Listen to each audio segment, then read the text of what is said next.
आजाद साहब थोड़े समय में अच्छा बोलेंगे और इनका बड़ा लार्ज अनुभव है, शिक्षाविद है, राजनीतिक है और बहुत ही आपके समाज के मार्गदर्शक है आजाद साहब। इन्होंने धारवेड़ा और बिहारी का राजपूत सभा का काम संभाल रखा है। जोरदार तालियां हैं, अपने बीच में आए हैं। बोल भारत माता की। धन्यवाद संजय। सम्मानित मंच, आदर व मान सम्मान के योग्य हमारे बुजुर्ग, समस्त राजपूत सरदारी, इस सभा के अध्यक्ष, संयोजक, पूरी टीम बहुत बहुत बधाई की पात्र है कि आपने इस क्षत्रिय समागम का आयोजन किया है। निश्चित रूप से जैसा कि आप अभी कह रहे थे संयोजक महोदय कि बिना भाई इस क्षेत्र को लोग अहिरवाल के क्षेत्र के नाम से जाने जाते हैं। किसी समय ये नारनौल से लेकर रेवाड़ी तक का सारा एरिया जो है राजपूताने का अंग था और जो रेवाड़ी के राजा राव तुलाराम और उनके वंशज थे वो नीमराणा महाराज उनके अधीन थे, उनके सूबेदार थे, कभी राजा नहीं थे। ये इतिहास है और सच्चा इतिहास है। कड़वा इतिहास दूसरों को लिए हो सकता है लेकिन सच्चा इतिहास यही है। लेकिन कारण क्या है कि वो आगे बढ़ गए और आप वहीं के वहीं रह गए।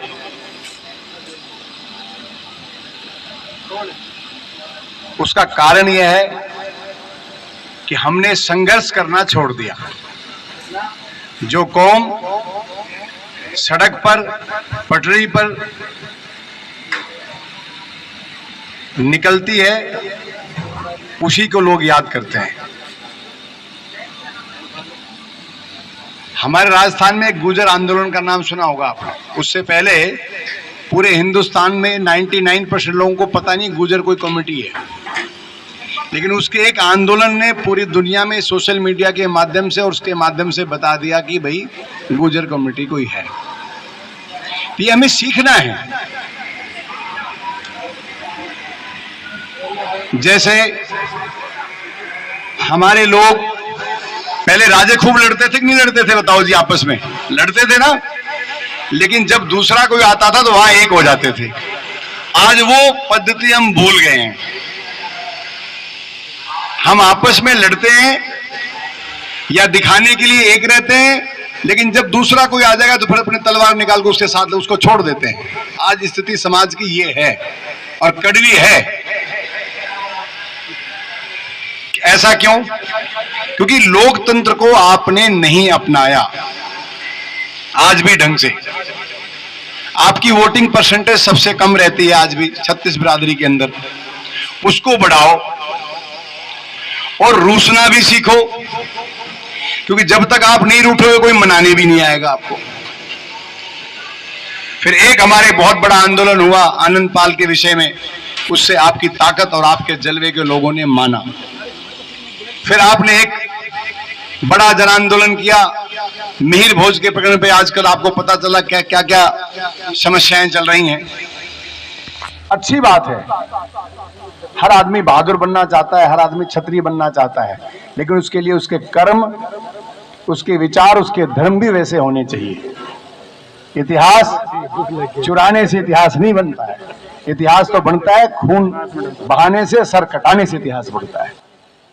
लेकिन अगर कोई हमारे बाप को अपना बाप कहे तो हमें क्या फर्क पड़ता है? लेकिन साथ ही बाप तो कहे तो चल जाएगा भाई, लेकिन अगर वो व्यक्ति उसको अपनी जातीय व्यवस्था में बांधना चाहता तो वो ठीक नहीं है।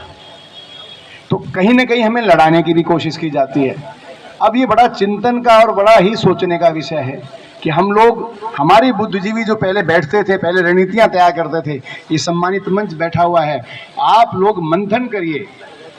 मंथन करके जो चीजें निकलें उसको समाज में लेकर के जाइए और समाज उस रास्ते पे चले तो आज भी आप एक ही 1.25 लाख के बराबर है। आप कम नहीं है। आज भी अगर एक हुंकार कर दो तो आपको लोग जान जाते हैं।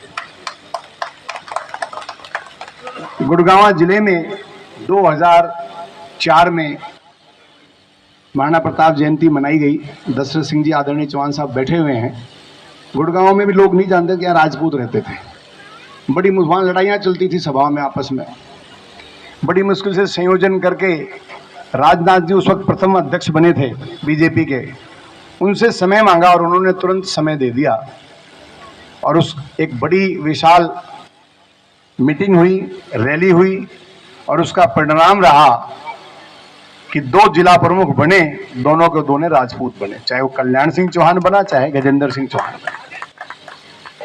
अब अहिरवाल क्षेत्र में राजपूत जिला प्रमुख बन जाए छोटी बात नहीं थी, क्योंकि आपने अपना जलवा दिखाया तो आपके साथ गुजर भी लग गया, आपके साथ जाट भी लग गया, क्योंकि वो भी अहिरों से तंग है यहाँ पे। सच्चाई है ये। और वो बने,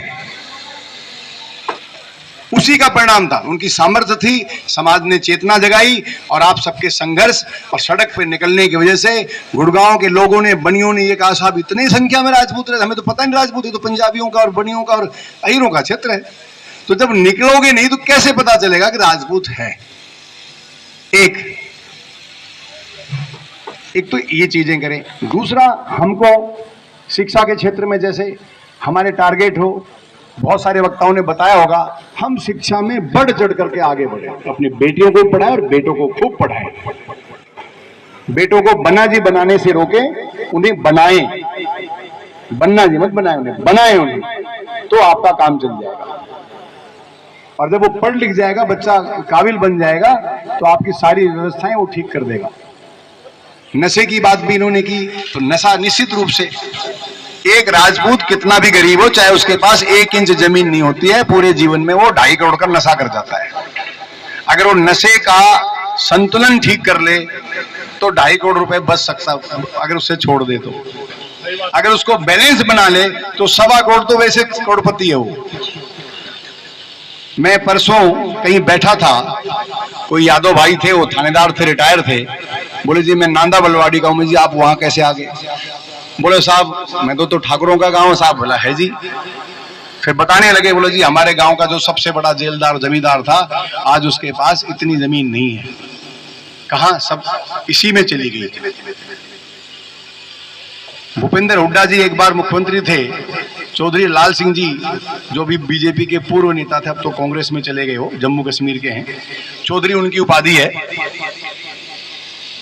हम लोग समाज के नौकरियों में या उसकी आरक्षण की या उसकी मांग की, तो उन्होंने एक बात कही, बोला आज भी हरियाणा में कहने के तो चौधरी हम हैं। ये चौधरी भूपेंद्र सिंह हुड्डा की बात बता रहा हूं आपको मैं। लेकिन आज भी अगर रेवेन्यू रिकॉर्ड निकाल के दे दो, सबसे ज्यादा जमीन राजपूतों के पास है, हरियाणा के अंदर भी। तुम अपनी इस जमीन को संभाल लो, तुम्हें कुछ नहीं चाहिए। एक बात तो उनकी जायज भी थी कि भाई जमीन, हम आज भी जमीन हम बचा लें, तो हमारे पास जमीनों की कमी नहीं है, अपने संसाधन डेवलप करें, हम आगे बढ़े। लेकिन जब तक राजनीतिक जागरूकता नहीं आएगी आपके अंदर, ना कांग्रेस ना बीजेपी आपको कुछ नहीं देने वाली है। ये भी सोच लेना, समझ लेना। कभी शायद बसई के डालू सिंह जी विधायक हुआ करते थे महेंद्रगढ़ से, यही ना, मंगल सिंह जी। क्यों हुए थे? किस जमाने में हुए थे? उसके बाद आप पूरे इस क्षेत्र में एक विधायक नहीं बना पाए। कारण क्या बताइए? आप चिंतन के विषय है। पार्टियां आपको टिकट नहीं देती। महेंद्रगढ़ जिले में अहीरों के बाद महेंद्रगढ़ विधानसभा सीट में सबसे ज्यादा राजपूतों की संख्या है, लेकिन टिकट ही नहीं देती। क्यों नहीं देती? या तो आप मांगते नहीं, या आपने कभी अपनी गिनती नहीं कराई। कोई न कोई तो वजह होगी। जो मांग रहे हैं, और रामविलास शर्मा जी आपकी वोटों से 4 बार लगातार विधायक बने, मंत्री बने, और उन्होंने क्या काम किया आपको पता होना चाहिए। और आज भी जब उनकी टिकट करी तो उनकी सिफारिश लिस्ट में किसी राजपूत का नाम नहीं था। बुरा लगेगा कुछ भाइयों को मेरी बात को, जो उनके गुड बुक में, जो उनके लिए जीते हैं, मरते हैं, कटते हैं, उनका भी नाम नहीं दिया अपनी लिस्ट में। चलो जी मुझे टिकट नहीं दे तो इसको दे दो जी। यादव के बाद अगर अदर कास्ट का नंबर आता तो राजपूत का नंबर आता। हमारी 48,000 वहां वोट है, नहीं दिया उन्होंने। उनको पता है बस इनको इतना ही रखो बस। आज आपके बगल में एक सीट पड़ी है अटेली, अब हाथी का सिंबल है, बहुत लोगों को दर्द हो गया साहब, हाथी का सिंबल है, कैसे वोट दे देंगे साहब। पिछली बार अगर आप सहयोग करते तो पिछली बार ये विधायक बढ़ जाता वो।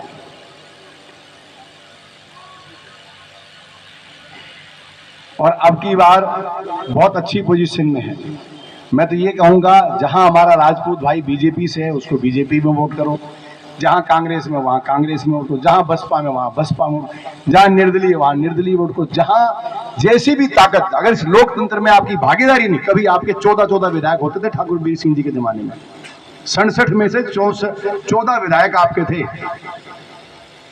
17 सीटें हरियाणा में रिजर्व हैं, 13 सीटों पर आपकी वोट की संख्या मिनिमम 20,000 है, मैक्सिमम 50,000 तक है। भवानी खेड़ा लगा लो, रिजर्व कर दी। क्यों कर दी? कि आपने संघर्ष छोड़ दिया। ये किसी की हैसियत नहीं है किसी कौम की हस्ती को मिटा दे, कोई कितना भी बड़ा नेता बन जाए, लेकिन जब आप कमजोर और संगठित नहीं रहोगे तो कोई अदना सा व्यक्ति भी आपकी हैसियत को चैलेंज कर सकता है और आपको मिटाने की बात कर सकता है। ये नोट कर लेना। तो कैसे भी हमारे मतभेद हों, हम यहां जब राजपूत समाज की मीटिंग में आए, यहां कोई कांग्रेस नहीं, कोई बीजेपी नहीं, कोई ये नहीं, कोई वो नहीं होना चाहिए। जैसी बीजेपी की सरकार है वैसी हमारे लिए कांग्रेस की सरकार है, और वैसी अन्य सरकारें, क्योंकि हमें कोई कुछ देता नहीं है, ये सच्चाई है। हमसे सब लेते हैं। हमारे दशरथ सिंह जी बैठे हुए हैं, पूरा जीवन खपा दिया, राजऋषि हैं, पूरा जीवन खपा दिया। एक डॉक्टर अरविंद यादव है जो पंच भी नहीं बन सकता, 2 बार चेयरमैन बनकर विधायक की टिकट की दावेदारी करता है। क्यों करता है? पंच भी नहीं बन सकता वो जीवन में कभी, लेकिन उसके पीछे जो यादव वर्ड लगा हुआ है वो एकता और जीत का प्रतीक है। माफी चाहता हूं, हमारे आपके पीछे जो चौहान, शेखावत, राजावत लगा हुआ ना, ये फूट का प्रतीक बन गया है। तंवर लगा हुआ, अरे तंवर खड़ा है भाई, आप समझिए इस बात को। हम राजपूत हैं, हमारे पीछे जो वर्ड राजपूत, ये हमारी एकता का प्रतीक है, ये हमारे को शक्ति का प्रतीक है। अगर हम इस व्यवस्था के साथ, इस विचार के साथ आगे बढ़ेंगे निश्चित रूप से, और आज आपके पास एक स्वर्णिम मौका है, थोड़ी देर के लिए कलेजे पे पत्थर रख लेना।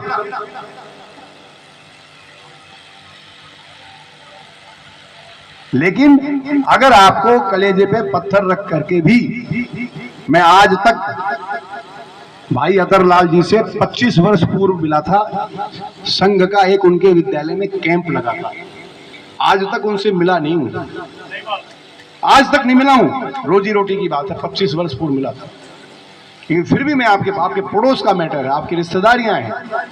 मैं कहूंगा कि ना तो बीजेपी ने टिकट दिया, ना उनको कांग्रेस ने टिकट दिया, और जो बीजेपी से महेंद्रगढ़ से मांग रहे थे उनको भी नहीं दिया, जो सोना से मांग रहे थे उनको भी नहीं दिया, वो तो सक्षम थे। आज भाई कल्याण सिंह चौहान निर्दलीय चुनाव लड़ रहा है, 2000 करोड़ का मालिक है। 2000 करोड़ क्या होते हैं? ले दे के एक मंत्री बना, और मंत्री कैसे बना साहब? ना बीजेपी की कृपा से बना, ना नरेंद्र मोदी की कृपा से बना, ना खट्टर की कृपा से बना। जब आपने कैथल में तलवारें लहराई और हुंकार भरा ना, तब उनको मजबूर होकर उसको मंत्री बनाना, धन्यवाद, तब उसको बनाना पड़ा मंत्री उसको। तो रीरी करने से कोई मंत्री और विधायक का टिकट नहीं देगा साहब आपको। ये चिंतन का विषय है। मैंने स्वयं की बात बता रहा हूं, मेरा अपना अनुभव बता रहा हूं। जीवन भर आरएसएस संघ को दे दिया हम लोगों ने, जीवन दे दिया पूरा। लेकिन अगर हम जब तुलना करते हैं, जब हम अध्ययन करते हैं कि जब बीजेपी का कोई हरियाणा में झंडा उठाने वाला नहीं था, तो एकमात्र समाज था राजपूत समाज, जिसने झंडा उठाया था, जो गांव तक ले गया था, ढाणी तक ले गया था। उसमें भाई दशरथ सिंह जी चौहान रेवाड़ी जिले के हमारे 20 में हैं, पिता में थे। क्या मिला? क्योंकि ये क्षत्रिय हैं, मांग सकते नहीं, स्वाभिमान से समझौता कर सकते नहीं, और आप लोग ताकत नहीं दिखाओगे तो इनके पास कैसे लोग आएंगे? साहब राजपूत नाराज हो, चलो चलो इनको मनाओ, तभी तो इनको पूछोगी। सिंपल सी बात बता रहा हूं मैं आपको, ये सच है, कड़वा सच है। आज भिवानी की लगा लो, हम उम्मीद कर रहे थे कांग्रेस ही दे देगी हमारे को टिकट, कांग्रेस ने भी हमें नहीं दिया टिकट। सोचने की बात है, कांग्रेस ने भी टिकट नहीं दिया आपको, क्यों? अरे तो उनको उनकी तो लगे बदे है जी, तो बस वहीं जाना है, इनका वोट तो मिलना ही नहीं है, क्योंकि उन्होंने 2 बार भिवानी से देख लिया, अमर सिंह को देख के देख लिया, समाज ने वोट नहीं दिया, राजपूतों के गांव से हार के गया आपका भाई। हम अभी गए, कुछ लोग गए, उनसे पूछा कि भाई आपको, बोला साहब इसलिए कांग्रेस वाले टिकट नहीं दे रहे। बोले जी वोट तो देते नहीं हो आप लोग, अपने समाज के व्यक्ति को वोट नहीं देते हो, जहां जागरूकता वहां मिलेगी। ले दे के उन्होंने एक घरौंडा में टिकट दी, वो भी 2 बार हारे हुए व्यक्ति को। और आज घरौंडा की स्थिति यह है कि आपकी सीट पर मलाई कोई और, जब थोड़ा माल खाने का टाइम आता है तो शर्मा जी आ जाते हैं, वर्मा जी आ जाते हैं, दुग्गल साहब आ जाते हैं, कटारिया साहब आ जाते हैं, राव साहब आ जाते हैं, जब माल खाने का टाइम आता है। और जब संघर्ष करने का टाइम होता है फिर आपको आगे कर देते हैं। आपके सामने एग्जाम्पल राजनाथ जी का, मोदी को कौन लेके आया? कोई ला सकता था क्या? आडवाणी के सामने किसी की हैसियत थी क्या? एक छतरी लेकर के आया, और आज उनकी स्थिति कैसी आप सबको पता है, बहुत अच्छी से पता है। और जब थोड़ी सी यूपी के राजपूतों ने, जब मैसेज चला गया मीडिया के माध्यम से कि भाई अब की बार 400 आगे थी, योगी को भी हटा देंगे, तो वहां के लोग बुद्धिमान है साहब, वहां आपसे ज्यादा, आपसे कम पॉपुलेशन है। राजा भैया जहां से एमएलए बनता है 5000 राजपूत हैं, कुल 5000, लेकिन वो संघर्ष और बल के ताकत पर बनते हैं। तो वहां यहां से कम संख्या है। यहाँ तो 9% शायद बताते हो आप लोग, 9% है। सरकारी आंकड़ा 4% करते तो 4 टिकट तो बनती थी ना, 4 बीजेपी देती, 4 कांग्रेस देती। अब बीजेपी ने भी ऐसी सी टिकट दे दी कि उसकी कोई गिनती नहीं है, वहां हारने के लिए भेज दिया उन्होंने आपको। नयन पाल रावत निर्दलीय बना फरीदाबाद से, और अभी सरकार गिर गई होती, वो वापिस गया, उसने सरकार को बचाई, उसको भी टिकट नहीं दी, वहां से एक गुजर को टिकट दे दिया। ये है भाई साहब इनका चरित्र। कारण क्या? हम विरोध नहीं करते। शारदा राठौर ने बीजेपी में गई, उसको कह लिया जी टिकट देंगे, उसको भी नहीं दिया, फिर वो कांग्रेस वालों ने भी नहीं दिया, अब वो निर्दलीय लड़ रही है। तो अगर आपकी कोई भाईचारा, कोई रिश्तेदारी हो, मैं तो एक ही निवेदन करूंगा, बार बार समाज इकट्ठा नहीं होता। हालांकि मुझे कहा गया कि आप राजनीतिक बात नहीं करोगे, तो मैंने कोई राजनीतिक बात नहीं की, मैं समाज की बात कर रहा हूं। अगर हमारा भाई किसी भी सिंबल पे निर्दलीय हो, किसी भी दल से हो, इनेलो से है, लोक दल से है, किसी से, कांग्रेस बीजेपी, अगर हमारा भाई जहां भी है उसकी गिनती नहीं कराओगे तो आपको ऐसी सभाएं करने से कोई व्यर्थ फायदा है। अभी हम लोग दिल्ली में इकट्ठा हुए थे, तालकोटा स्टेशन में लगभग 5 लाख राजपूत इकट्ठा हुआ था। हमने कोई सामाजिक बात ही नहीं की, हमने कोई मांग ही नहीं करी। अगर हमें मांग करना आता, रूसना हमें आता, तो पिछली बार हम रूठे थे तो बीजेपी को 4 टिकट देनी पड़ी थी हमारे को। ये सोचना और समझना पड़ेगा। इसलिए मैं निवेदन करता हूं, शायद आपकी पहचान जो आपने कहा, अगर वहां से अतरलाल भाई जीतेगा तो लोग कहेंगे भाई ठाकर जीत गया। हमारे अलवर जिले में भंवर जितेंद्र से हमारे सारे राजपूत भाई नाराज रहते हैं, बोले भाई क्या किया क्या किया क्या किया। लेकिन वो जब तक सांसद थे, मंत्री थे ना, हमारा राजपूत समाज का कोई व्यक्ति थाने में चला जाए, तहसील वाले भाई इसका तो भंवर जितेंद्र है, ये रुतबा रहता था, चाहे वो बीजेपी वाला हो चाहे कांग्रेस वाला। आज कोई नहीं पूछ रहा है, 10 साल हो गए और एक ईंट नहीं लगी, एक सिंगल ईंट नहीं लगी है। वो पहले बीजेपी में तो अच्छे थे और मजबूरी किसी वजह से बेचारे जान बचाने के लिए, कैसे प्रॉपर्टी बचाने के लिए कांग्रेस में भगे। कई बार परिस्थितियां भी होती हैं, जैसे राव इंद्रजीत जी पहले कांग्रेस में थे, आज बीजेपी में चले थे। अब देखना कांग्रेस का राज आएगा तो 2 मिनट में पटका मारेगा, उनका समाज उसके पीछे लग जाएगा और आप तो वहीं के वहीं बैठे रह जाओगे। तो वो अपने नेता को मरने नहीं देता। इसलिए गुर्जर समाज से हमें सीखने की जरूरत है, जाट समाज से हमें सीखने की जरूरत है, यादव समाज से हमें सीखने की जरूरत है कि हमको अपने नेता को मरने नहीं देना। उसको चाहे गाली देके वोट दो, चाहे कैसे भी करके वोट दो, मरने नहीं देना है। अभी देख लेना अटेली में आज सारे सर्वे कह रहे हैं अतरलाल जीत रहा है, लास्ट में ये बात आ जाएगी भाई छोरी की नाक को नहीं काटेंगे। समझना इस बात को। तो तुम अपनी बाजू क्यों कटवा रहे हो? अपनी बाजू क्यों काटना चाहते हो? अगर अपनी नाक नहीं काट सकते तो अपनी बाजू क्यों काटना चाहते हो? मैं पूछना चाहता हूं आप सबसे। अगर जरा भी छत्रित्व और जरा भी धर्म और जरा भी ओज आपने बचा है तो यहां से संकल्प लेकर के जाएं कि हम भी अपने बाजू नहीं कटने देंगे। अगर वो बिछड़ा है उसको ले आएंगे। हाथी क्या है? हाथी मेरे साथी, जिता के लाएंगे। जहां कहोगे वही, आप कहोगे बीजेपी में ले जाएंगे, आपको जहां कहोगे वहां ले जाएंगे उसे। जिता के तो लाओ पहले। ये सोचने और समझने की बात है। अन्यथा आप खूब समागम करते रहिए, इसका रिजल्ट शून्य है। समुद्र मंथन है ये। समुद्र मंथन में क्या होता है? विष और अमृत। विष और अमृत क्या है? अमृत कोई ऐसा नहीं उससे कोई अमर हो जाएगा। अमृत का मतलब धारण करने योग्य अच्छे विचार, जिससे समाज का कल्याण हो सके, वह अमृत है। और जब अमृत का पान करेंगे तो आप अमर हो जाएंगे। जब अच्छे विचारों का पान करेंगे और समाज का कल्याण होगा तो आप भी और आपका समाज भी अमर हो जाएगा। लेकिन जब विष, क्रोध और इन भावनाओं को आप धारण करेंगे तो निश्चित रूप से आपका नुकसान होगा। इन्हीं बातों के साथ मैं आपसे इतना ही कहूंगा, सारे मतभेद भुला दो, मन भेद मत रखो। अपने कैसे भी हो, छाती पे पत्थर रख लो साहब। मैं बता रहा हूं, अगर 400 सीट आ जाती योगी मुख्यमंत्री नहीं रहता। वहां के ठाकरों ने दिखाया कि नहीं, योगी को नहीं। उन्होंने नारा दे दिया, जैसे वसुंधरा का नारा दे दिया था आनंदपाल वाले मैटर में। वसुंधरा तेरी खैर नहीं, मोदी तुझसे। वो ताकत दिखाई। जितनी पॉपुलेशन आपकी है ना यहाँ पर, उतनी पॉपुलेशन राजस्थान में भी है। दिमाग में वहां भी 9% ही है, लेकिन ठट मर्जी से टिकट लाते हैं। और यूपी में तो 7% पॉपुलेशन है सारी, मीडिया कहता है 7% पॉपुलेशन है। और उन्होंने एक तरफा हरा के भेजा और आज कुर्सी भी सुरक्षित है। और जो केशव मौर्य अमित शाह के इशारे पर सपने देखता था, आज वही केशव मौर्य कहता है कि योगी से अच्छा मुख्यमंत्री कोई नहीं। ये हृदय परिवर्तन किसने किया? ये हृदय परिवर्तन आपकी ताकत ने, आपके जोश ने, आपके जज्बे ने, आपकी बुद्धि ने किया है। अन्यथा तो भाई ये गुजरात में तो आपने देख लिया था, पुरुषोत्तम रूपाला जीत गया, समाज खड़ा रहा। किसी बीजेपी के नेता ने नहीं कहा कि साहब ये पुरुषोत्तम रूपाला ने गलत बोला है। और कोई बात अगर कोई हमारे समाज के व्यक्ति समाज का कर देगा तो 2 मिनट में समाज के लोग उसको टैग लगा देंगे, साहब ये तो कांग्रेस का आदमी है, ये तो लोकदल का आदमी है। अरे वो बोलने की हिम्मत तो रखता है, गुलामी तो नहीं करता वो।